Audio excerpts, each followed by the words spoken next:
ng mga pagkain, sinangkapan ng mga kwentong hindi mo aakalain.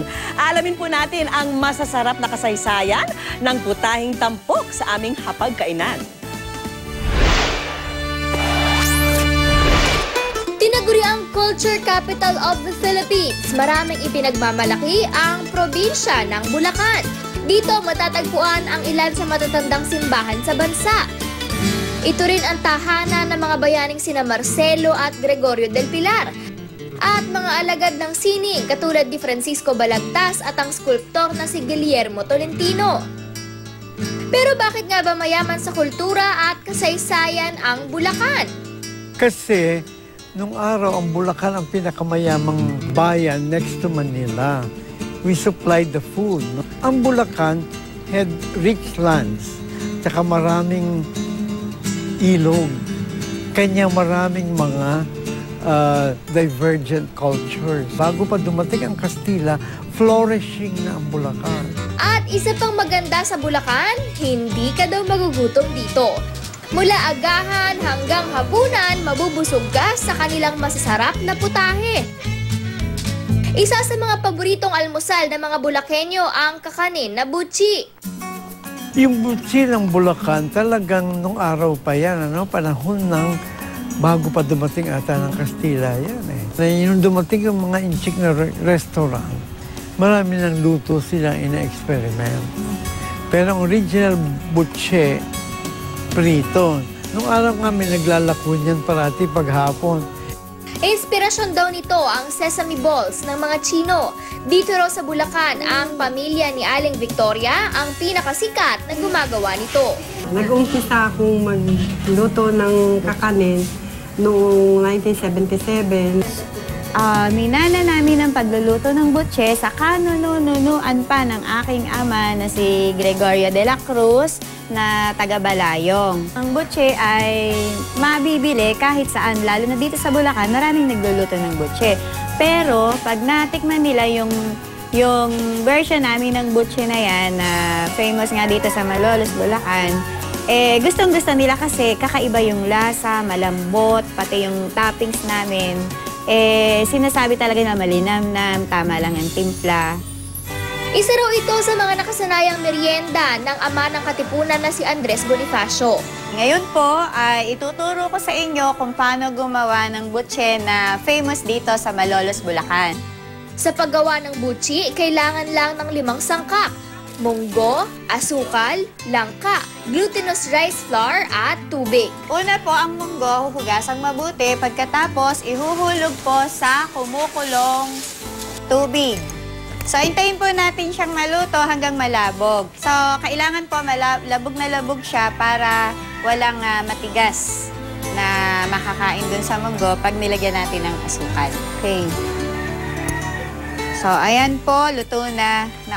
Sip-sip na yung tubig at nalabog na rin yung munggo. Sunod na inihalo sa pinakuloang munggo ang asukal at langka. Ayan, haluing mabuti dahil madali siyang masunog para hindi siya magkatutong.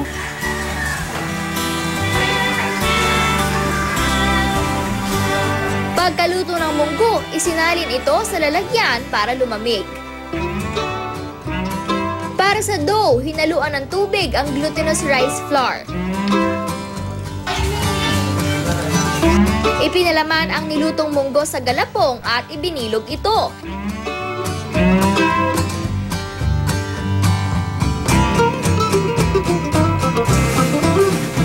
Inilagay sa steamer at pinakuluan ng 1 oras. Pagkaluto, pinahiran ito ng mantika, nilagyan ng dahon ng saging sa ibabaw at sakay binaliktad.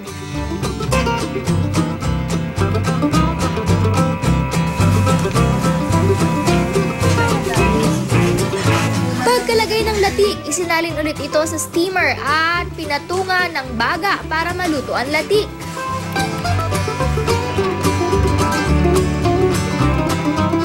Pagkatusta ng latik, ginupit ito sa maliliit na piraso at saka ibinalot sa dahon ng saging.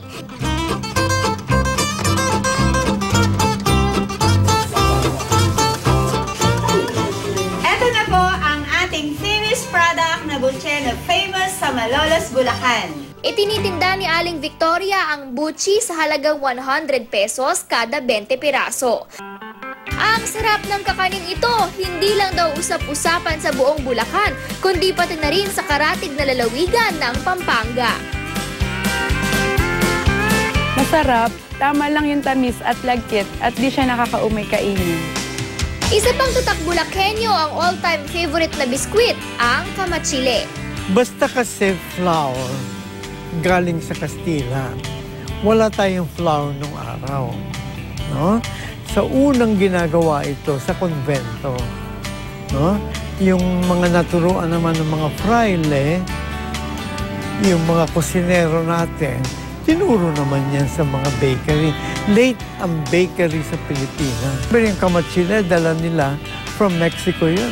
But eventually, mula Pampanga, Bulacan, Cavite, and Batangas lang yan. Kasi ito yung mga near the Friar lands. Tsaka yung flour, dyan muna na i-propagate. Ang hugis ng biskwit na ito katulad ng prutas na kamachile. Tinatawag din itong baby finger cookies dahil kahugis din ito ng mga daliri ng bata.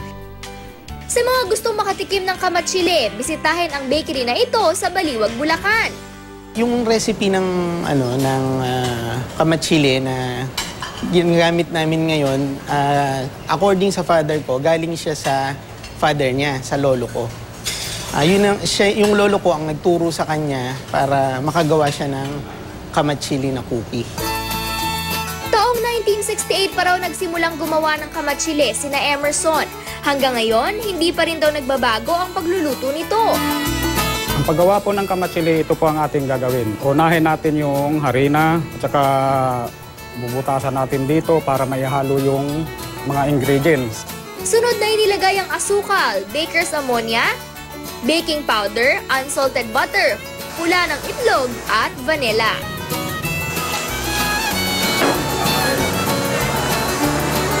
Inihalo ang harina at mantika para makabuo ng dough.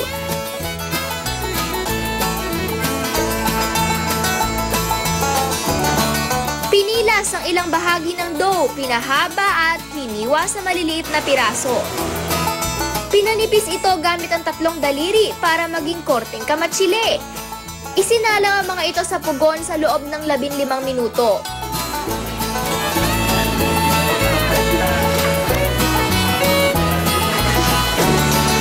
Ganun lang kadali luto ng ating kamachili. Ang malinamnam na kamachile, mabibili sa halagang 23 pesos kada 9 na piraso.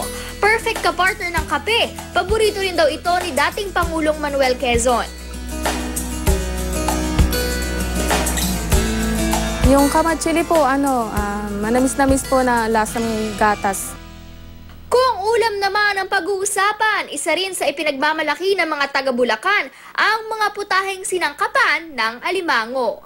Now, Bulacan, these towns, no, from Hagunoy, Paumbong, Malolos, Bulacan, and Obando, are facing Manila Bay. Kanya maraming puro palaisdaan dyan. Aming mga river systems. Remember, ang alimango, kailangan mo ng brackish water, which meant na half salt, half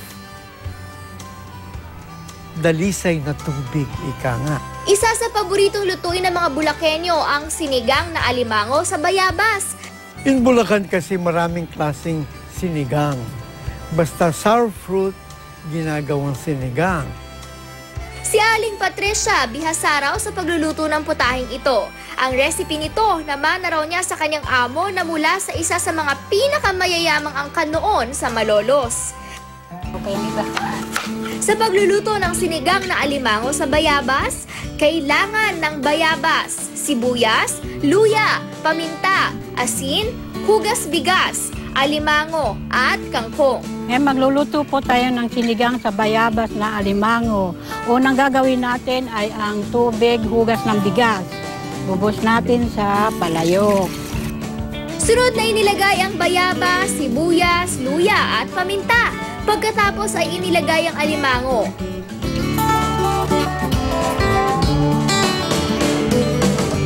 Okay, ngayon luto na yung alimango. Lalagay na natin yung gulay. Nilagyan ito ng asin na pampalasa. Ilang saglit lang, pwede na itong lantakan. Ito na po ang sinigang na alimango sa bayabas. Ang masarap na putahing ito, ibinibigay raw ng mga mangingisda noong unang panahon sa kanilang mga amo bilang pasasalamat. Hit na ulam ito sa mga Bulakenyo lalo na tuwing tag-ulan dahil sa mainit at maasim na sabaw nito. Yung alimango, masarap. Yung gulay, tama lang sa lambot. Yung sabaw, malasa. Lasang-lasa yung bayabas. Isa rin sa binibidang alimango dish ng mga taga-Bulacan ang pinatisang alimango. Kasi ang alimango is plentiful eh. Nung araw, napakadamang alimango dito sa mga near the Manila Bay, no? From Ubando hanggang Hagonoy. So, what do? Hahanap sila ng mga luto sa alimango. Maraming luto sa alimango dito. No, okay. So, one of them was yun nga, pinatisang alimango. Pero yung patis na antigo. Si Aling Virgie na master na raw ang pagluluto ng pinatisang alimango. Gaya ni Aling Patricia, natutunan din daw niya ito sa dating amo. Karaniwang isinasahog sa putahing ito ang uri ng alimango na kung tawagin ay bakla. Mas marami raw kasi ang aligin nito kumpara sa babae at lalaking alimango kaya mas malasa ito.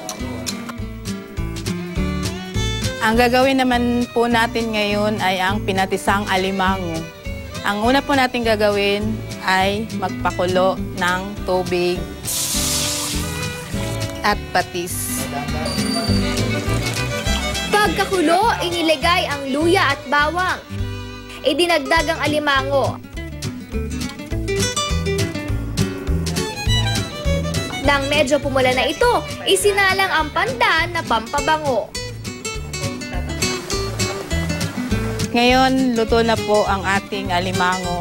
Lalagay na po natin yung aligi para po pampalapot ng sabaw.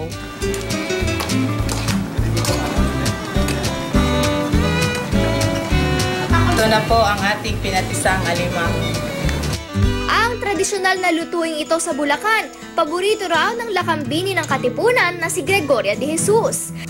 Sinasabing ang patis na ginagamit niya sa pagluluto ay ipinabibili pa sa Malabon. Pinaabangan niya pa raw ang mga unang katas ng isda. Masarap, mataba yung alimango, tsaka mas lumasay pati sa tuya. Kaya sa susunod yung food trip, dumayo sa probinsya ng Bulacan. Siguradong uuwi kayo ng busog, masaya at puno ng kaalaman.